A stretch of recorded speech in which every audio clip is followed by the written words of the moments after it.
Hey, church family. I came across an interesting headline for a news story this past week. And the headline was, COVID stole the Wienermobile, and everyone is grieving. I want you to think about that for a moment. COVID stole the Wienermobile, and everyone is grieving. The writer went on to share how the virus had finally hit his small town in rural Pennsylvania this last week, and that it hit in a way that surprised everyone. He said the most recent casualty of COVID-19 was our annual town festival, which was officially canceled last week. He went on to explain that his town festival is not just any town festival. He wrote about how his sleepy borough of 2,000 residents welcomes 100,000 people over 3 days to a festival that features food, crafts, vendors, and the region's best parade. He explained that when he said parade, he wasn't just talking fire trucks and homecoming courts, but they were bringing out the big guns, icons like the Oscar Mayer Wienermobile and the Budweiser Clydesdales, NFL stars and collegiate marching bands. He said that their local school system shuts down for a day to let the kids enjoy the festivities each year.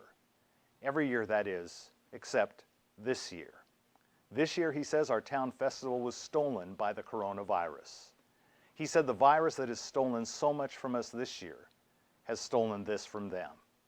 Grandparents are missing out on time with grandchildren. Jobs have been lost. Work projects placed on hold. We've lost the blessing of living in a world where death was not at the forefront of our minds. Kiddos are separated from their classmates. Nursing home residents are in solitary confinement. The virus has even stolen church from most of us. The writer went on to share that the things that are driving us insane during this pandemic season all make sense through the lens of grief.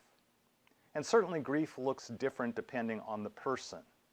But there are patterns to how our grief manifests itself in the day-to-day.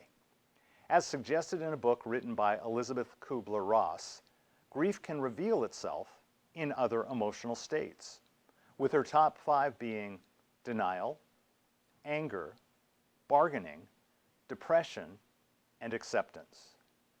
The virus has stolen so much from us, we might benefit from using her insights on grief to understand the behaviors we see in the news and in ourselves. I think you can see all 5 of those stages of grief manifesting themselves in many ways. Unfortunately, the depression phase of grief is the one that is hitting many the hardest. I highlighted the results of a study a little while back that shows that Americans are the unhappiest they've been in 50 years. And that's a testament to the grief that we're all experiencing.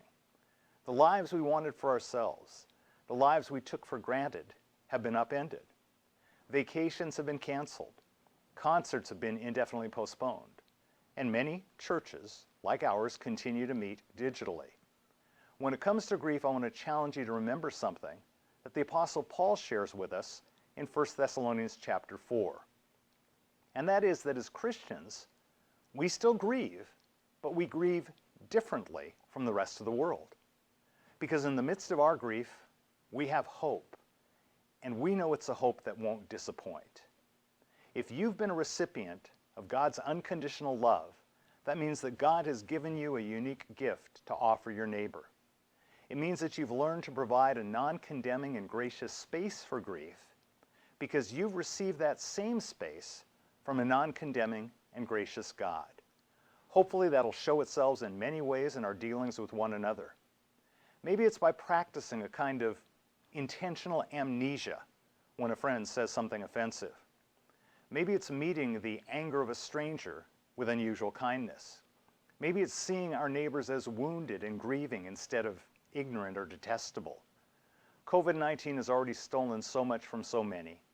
Don't allow it to steal the grace and forgiveness and love that God has shown to you and me and desires us to show to others.